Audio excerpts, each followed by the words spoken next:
Halo semuanya, selamat datang di kanal YouTube Faradila Musli. Pada kesempatan kali ini, saya bakal ngobrolin tentang HB yang rendah pada ibu-ibu hamil. Nah, di kesempatan hamil anak kedua saya kemarin, itu saya mengalami yang namanya HB yang rendah atau hemoglobinnya rendah. Nah, HB itu apa sih teman-teman? HB atau hemoglobin itu ternyata sejenis protein yang tinggi atau kaya akan zat besi. Tugasnya itu mengantarkan oksigen ke seluruh tubuh, termasuk ke janin. Kenapa sih HB kita atau ibu hamil itu nggak boleh rendah? Karena kalau rendah itu beresiko pada ibu dan bayi. Pada ibu bisa terjadi pendarahan saat persalinan, pada bayi bisa jadi bayi lahir prematur atau BBLR, berat bayi lahir rendah. Nah, gimana sih caranya buat tahu kalau kadar HB teman-teman itu normal? Nah, sebelumnya perlu diketahui ya, nilai rujukan atau bisa dibilang nilai normalnya itu berapa. Kalau untuk perempuan sendiri, di angka 12 sampai 15. Ada yang bilang juga 12 sampai 16. Nah, khusus untuk ibu hamil itu minimal 11. Jadi kalau nilai HB-nya 11 itu bisa dibilang normal. Tapi kalau di bawah itu berarti rendah. Nah, buat saya kemarin di pengalaman hamil anak kedua, itu saya melakukan tes darah sebanyak 4 kali. Di tes darah yang pertama, usia kehamilan 13 sampai 14 minggu itu HB saya masih 12. Tapi di tes darah yang kedua, di usia kehamilan 29 minggu, hasilnya itu HB saya hanya 9,8. Nah, berarti HB saya rendah. Nah, tes darah saya yang ketiga di usia kehamilan 34 minggu, hasilnya HB saya di angka 9,4. Dan itu malah tambah turun daripada di tes darah yang kedua. Tapi saat saya melahirkan, itu di usia kehamilan 38 minggu, HB saya sudah 12,4. Nah, hal apa aja yang saya lakukan untuk menaikkan kadar HB saya?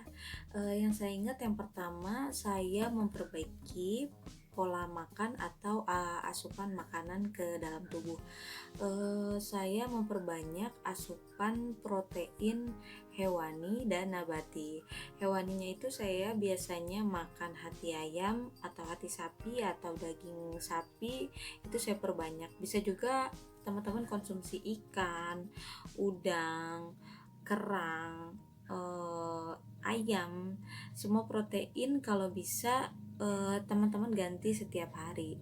Nah, kalau protein nabatinya itu saya biasanya makan kacang-kacangan, terutama kacang merah. Nah, yang kedua yang saya lakukan untuk menaikkan kadar HB saya itu adalah mengkonsumsi suplemen tambahan.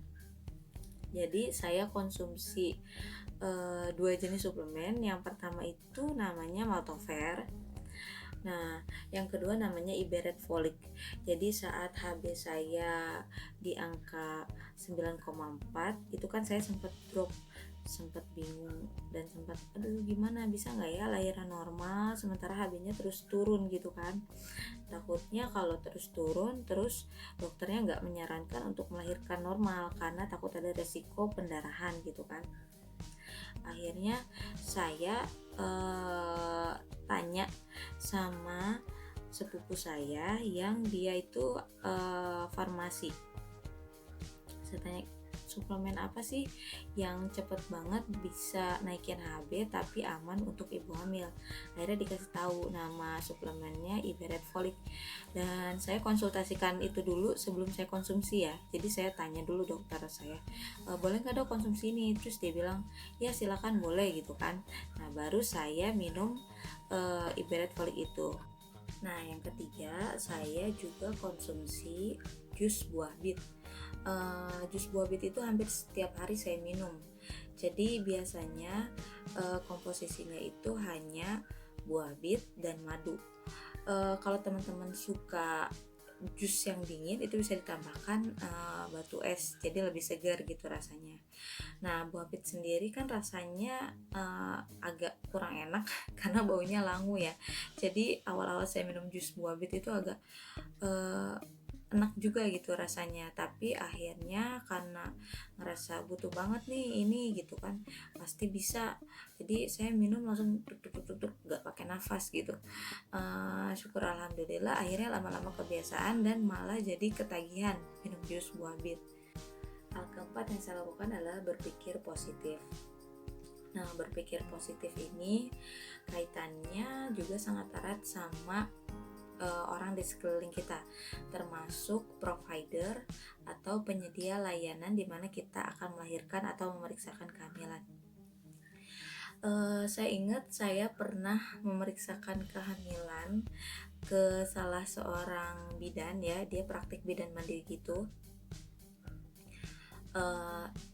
Saat saya bilang HB saya rendah 9,4, dia langsung bilang, wah nggak bisa nih, ini harus dirujuk ke dokter X. Dokter dia menyebutkan salah seorang dokter, bilang minta surat rujukan untuk transfusi. Nah, saya makin lemes dong. Loh, kok mesti ditransfusi ya kan? Oh, berarti parah banget dong gitu.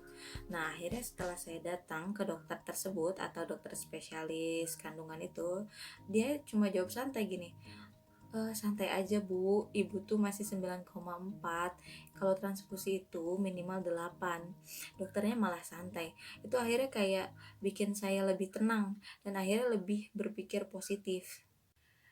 Dan terakhir, jangan lupa teman-teman untuk berdoa, karena apapun yang kita lakukan, usaha apapun yang kita lakukan, itu mungkin akan sia-sia kalau Tuhan gak berencana.